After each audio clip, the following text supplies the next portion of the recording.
Hey everyone, it's Lindsay from My Crafty Plans. Welcome back to my channel, or if you are new here, welcome and happy PLANMAS. We are almost at the end here. If you don't know what PLANMAS is, it's kind of like Vlogmas except for a planner. So I have had a new YouTube video up every single day from December 1st, and I will have one up all the way till December 25th, which is just a few days away. So I'm really excited to be almost wrapping it up. And today I'm really excited because I'm going to be doing something that I have wanted to do for a really long time, and that is swatch my entire marker collection. All of the markers that I frequently use in my planner, some less frequent ones that I have hiding in the back of my cabinet. I'm really excited. I won't necessarily be swatching all of my pens or even all of my color pens, but anything that I'm gonna put in the marker category, so all of my mild liners, all of my other highlighters, all of my Tombows, all of my dot markers, anything like that, I am going to be swatching them all, and I'm so excited. While I do that, which I'm going to do as a sped up with a voiceover, and while I do that for the voiceover, I am going to be answering your questions. So I took question submissions on my YouTube community tab page and over on Instagram around the planner internet, and I'm going to be answering all of those questions while I just go ahead and swatch everything. So if you just want to watch me swatch, feel free to mute this video. If you want to just listen to the questions, feel free to do something else and treat this like a podcast. Or if you want to hear it and see it, you know, we've got something for everybody here, hopefully. Personally, I absolutely love swatching and swatching videos. I just find it very relaxing. So I'm very excited to do this. Again, I've wanted to do this for a really long time. I am going to start with my mild liners. Before I do that, I am going to create an index for this as well. And I do intend to keep all of my marker swatches in here going forward. So this is my Archer and Olive notebook. It is a B5 size, so it's larger. Just for a reference, this is a A5 notebook on top of a B5 notebook. So you can see it's a bit bigger. And if you don't know, Archer and Olive also has 160 GSM paper, so you can use paint pens on this. I do use this as a journal. I've done some other random swatching things in here and all kinds of stuff. I'm nowhere near full of this book, and I think I'm going to be able to stay in this book for all of next year, just because I didn't use it a ton this year, or nearly as much as I intended. But what I want to do is keep all of the swatching in the back. So I'm going to start at the back, and on this very last page here where I don't have anything, on the first dot grid page here, I'm going to create an index. Then I have this page, which is just my general pen test page. So I'm going to leave this blank for random pen testing. And then I'm going to start in and just work my way backwards in the swatch. That way, if I buy more markers during the year, which I'm sure I will, I can keep adding them in and just working my way towards the middle of the book. And then with regards to my journaling and Simply Gilded swatch and other random art doodly projects that I do, gratitude challenges, all kinds of things like that, I can keep working my way towards the front of the book, and then we can meet in the middle. I just thought that logistically made sense and that it would be a fun way to use this notebook. So that is what I'm going to do. I will just be answering questions the whole time. So if you have any questions about what I'm swatching or where something is from, definitely let me know in the comments. All of the markers that I've picked up on Amazon are linked in my Amazon store. So with that, I'm going to throw it over to the voiceover and just jump right in. So starting with some questions from the YouTube community tab. First one is, have you ever made a plan, gone on a trip just because you had cute stickers that you wanted to use?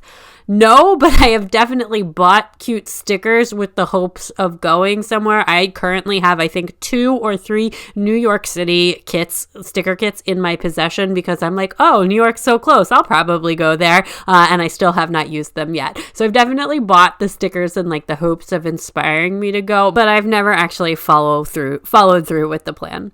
So number 2, this is a tough one. Top 5 favorite ever sticker kit themes. So this is really hard. I love a good at-home New Year's kit. I have a great one for this year, and I think this became a thing in the peak of the pandemic, but last year I had a really hard time finding one, and I ended up just not using a New Year's kit. So I'm going to put that in one of the spots, not number 1 or anything. I love a fall farm day. That's a really good one.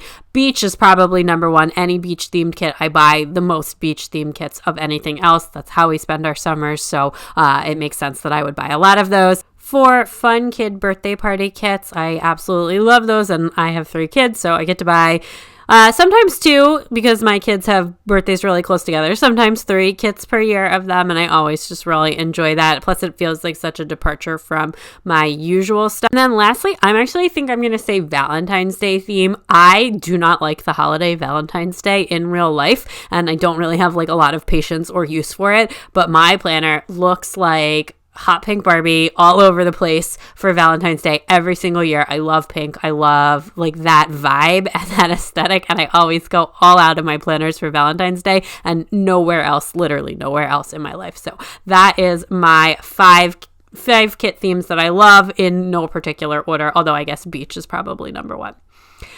Next up, have you ever gifted anyone washi tape or a sticker kit? If I know like someone is into planning or into stickers, so planner friends, then yeah, but I've never just given like a random person or someone in my real quote unquote day-to-day life washi or stickers. No. Next, have you ever been recognized in the real world from your YouTube channel at a planner meetup? So if that counts, then yes, but otherwise absolutely not. My channel is pretty small. I have been recognized at a like planner gathering, or if I say my Instagram handle name, someone says, oh, I know you, but I don't never like only in planner world, not outside in the more broad world. It's super, super flattering and cool at a planner event. I would be absolutely shocked if it happened in the real world. It's just so niche, and my channel is pretty small, so that's not something I'm expecting to happen, though I guess you never know. So next up is, what are your top 2 love languages? So I did have to look this one up. I'm familiar with the term, but I didn't know like off the top of my head what they were, except for I knew that like giving and receiving gifts was one, and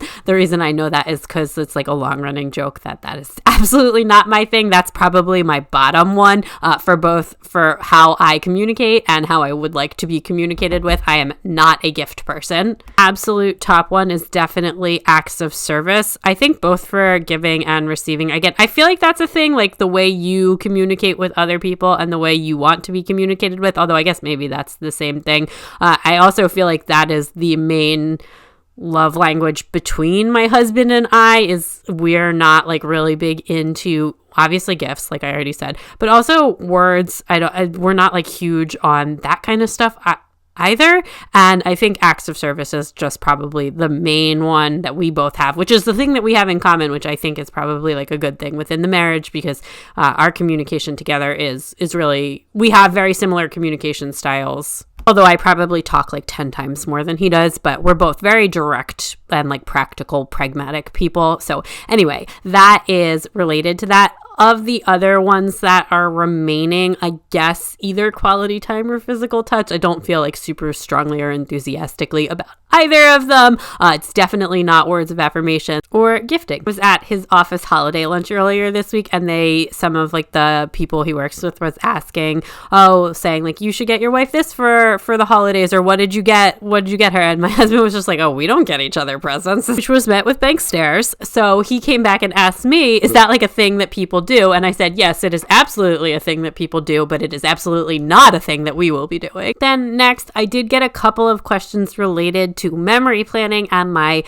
evolving relationship with memory planning. And somebody asked over on Instagram, how has daily planning style affected the way you memory plan? So I don't think having a daily planner has been what's like disconnected me from my memory planning journey. My daily planner is not at all decorative, and honestly only takes me 5 minutes to set up most days. I don't feel like that's even cutting into like the memory planning time. It's just not even like at the same time I would be working on memory planning or anything like that. Thought that maybe the more functional stickered planning that I've been doing, like the weekly overview with the journaling kits, was maybe one of the reasons my memory planning was suffering. So I did try and take like a couple weeks break from that, doing like much more minimalistic spreads, and it honestly didn't help.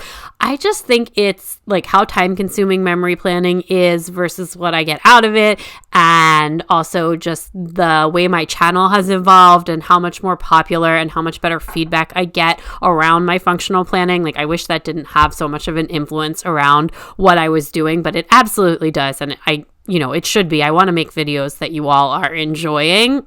I also think like re-entering the world post-lockdown, having more options of like activities, the kids being a little bit older too, and us getting more out in the world again, has also impacted the memory planning. Like I just haven't felt like, being alone with my stickers for 2 hours filming as much as I used to. That being said, the next question and the follow-up was, do you think you'll still be memory planning by the end of 2023? Yes, it's not going to look the same. As I said in my planner lineup video, I'm planning to make it maybe not an every week thing, but a sometimes thing. But I still really enjoy doing the spreads. I think they're beautiful. I think they're really fun. I love to relax and do them when I feel like doing them. So I'm still planning to do them. I did get inserts for next year. It's just maybe not going to be an every week thing. And I also am looking to find new ways to memory plan that aren't like the traditional sticker kit kind of ways to incorporate that into my life too and see how that feels. But it's going to be a low pressure situation, but I do think I'll still be doing at least some spreads by the end of next year for sure. Next, we have some questions around books, television, podcasts, YouTube, things like that, like things I watch and enjoy. So first one was around any good 5-star reads this year. So I am consulting my Goodreads, which I have maintained very, very poorly over the year. But here are some of the 5-star reads that I read this year. The first one of the year was One of Us is Next, which is the sequel to One of Us Was Lying. And it is a YA mystery thriller, and it was the sequel. And I absolutely loved it. I know a lot of people didn't like the second one as much as the first one, but I think I might have even liked it better. The next one was The Long Game, which is part of a male romance series that I'm super obsessed with that Samantha Plans and Reads totally got me hooked on, and it was like the last book in that series, and it was just so good. The whole A Curse So Dark and Lonely series, which is a fantasy series. It's the best new fantasy series I've read in a while, most enjoyable, and it is kind of a Beauty and the Beast retelling, although it ventures really far from that. And honestly, I'm not super into fairy tale retellings, but I did really enjoy it, and I give the first book in that series 5 stars as well.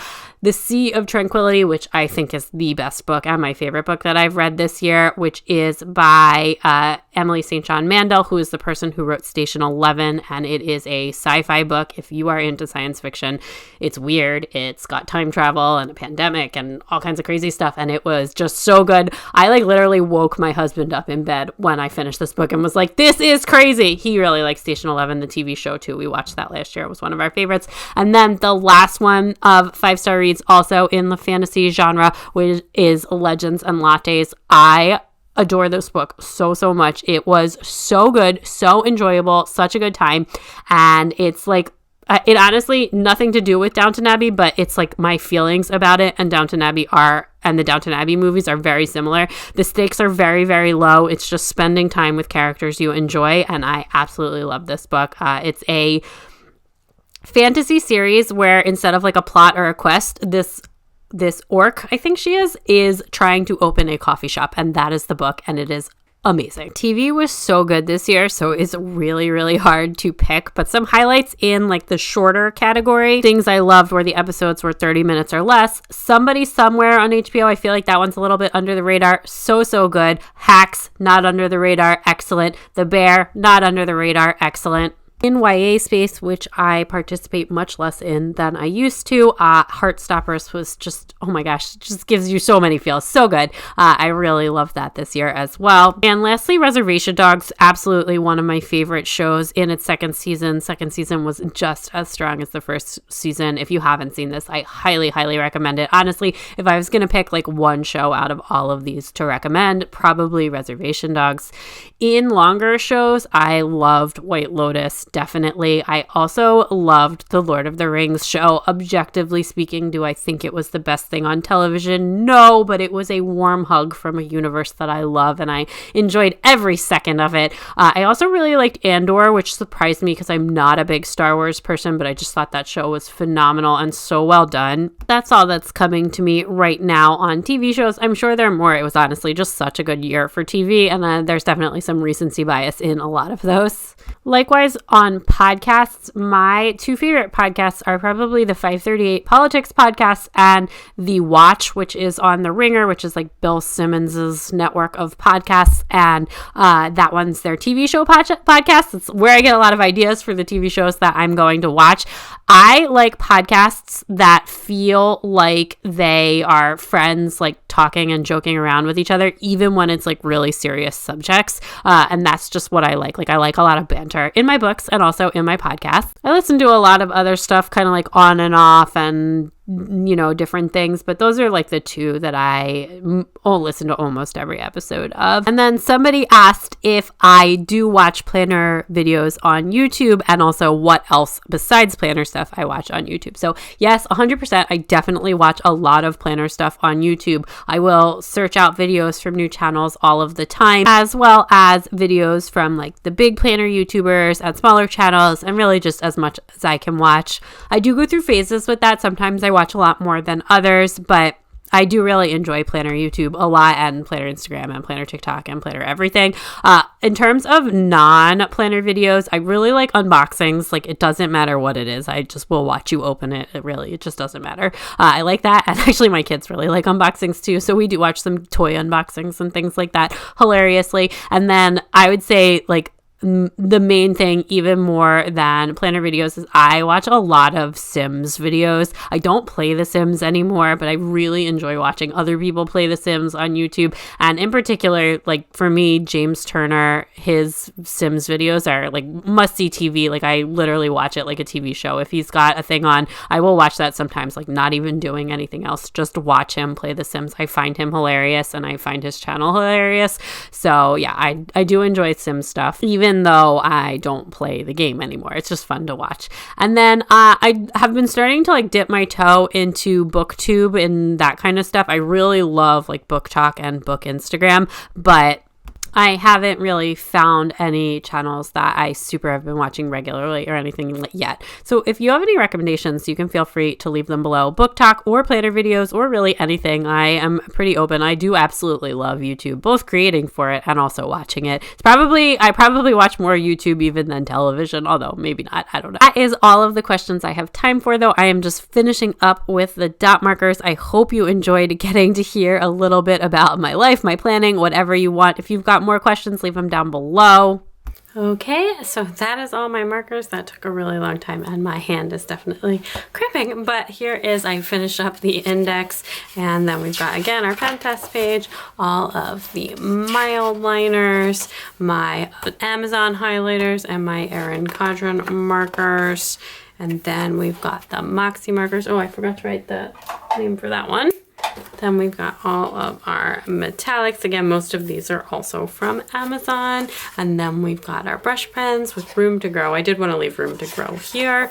And then we've got our acrylographs and our Erin Condren listing markers, and then our dot markers. So that is everything. I hope you enjoyed watching me swatch. I also hope you enjoyed getting to hear me answer the questions. Come back tomorrow. I will be back with another PLANMAS video, and in the meantime, all of the usual things. Subscribe if you're not already. Follow me on Instagram and TikTok at mycraftyplans, and I will talk to you tomorrow.